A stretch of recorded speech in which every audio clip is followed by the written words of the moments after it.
Back in 2013, I had a client who was so closed off in here. She had been silenced so often in her life that her throat energy was constricted. So I'm a life story coach. So imagine helping someone to share their life story who has so much clenching in her throat. Where does it come from? It comes from trauma.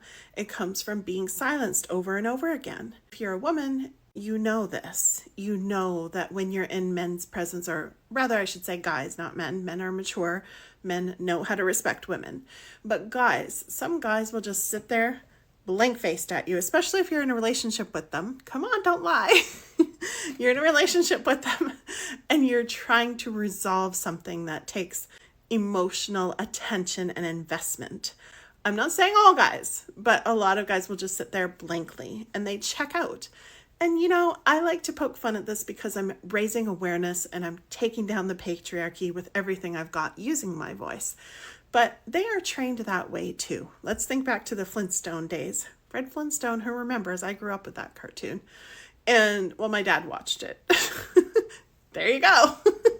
But I remember it. And in that cartoon, Fred was very detached. And this is so many shows are like this and real life. The man was just detached. He paid the bills and he was generally detached emotionally from the household.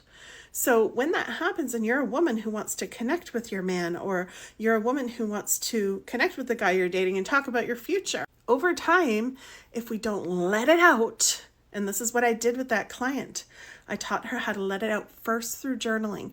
You may think that journaling doesn't help so much because it's not speaking, but it does. It makes a huge difference. So you start with journaling, especially if you had that much trauma and you're that silence and you're working with this area in your body. There's lots of somatic things you could do as well, but I'm just giving a few quick tips here. And also learning how to scream. Scream, take up space in the world. So in your car, or I live in a giant forest, so I do it out there, or go into a giant forest. I used to work with a shaman and she took me way out into the forest when I was grieving my grandmother, and she had me screaming and she's like, louder.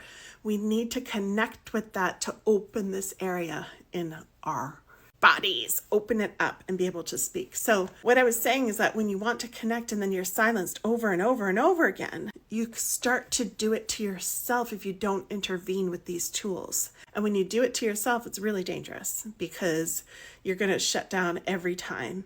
And a lot of my work is about speaking up to power and not being harmed after it, speaking up and doing what you're meant to do in this world by letting your voice out.